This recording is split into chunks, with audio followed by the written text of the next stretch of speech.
પોરબંદરમાં સંગીત નાટક એકેડેમીના સ્થાપના દિવસની ઉજવણી કરવામાં આવી હતી, જેમાં નવરંગ સંસ્થા દ્વારા સુર સંગમ મ્યુઝિકલ ફેસ્ટ કાર્યક્રમ યોજાયો હતો। ત્યારે 51 જેટલા નવોદિત કલાકારોને મંચ આપવા પ્રયાસ કર્યો હતો।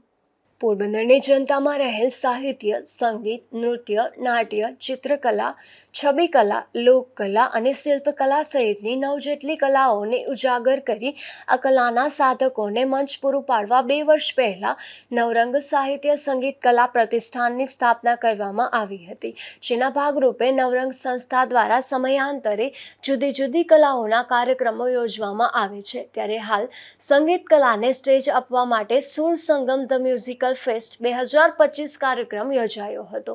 ગુજરાત રાજ્ય સંગીત નાટક અકાદમીના સ્થાપના દિવસ નિમિત્તે આયોજિત સંગીતના આ કાર્યક્રમમાં 51 જેટલા નવોદિત કલાકારોને હિન્દી ગીતો, ગુજરાતી ગીતો, ગઝલ, કવ્વાલી, ભજન અને લોકગીત સહિત સંગીતના તમામ પ્રકારના એક જ સ્ટેજ ઉપરથી રજૂ કરી મોટી સંખ્યામાં ઉપસ્થિત જનમેદનીને સંગીતના તાલે ડોલાવી દીધી હતી। આ સંગીત કાર્યક્રમમાં 100 જેટલા સંગીતના શોખીનોએ રજીસ્ટ્રેશન કરાવ્યું હતું। તેમાંથી ફાઇનલ કાર્યક્રમ માટે પ્રી સિલેક્શનમાં પોરબંદરના 51 જેટલા નવોદિત કલાકારોએ પોતાના સંગીત કલાને પ્રસ્તુત કરવા માટે પસંદ કરવામાં આવ્યા હતા। અશોક થાનકી, ગુજરાત ન્યૂઝ, પોરબંદર।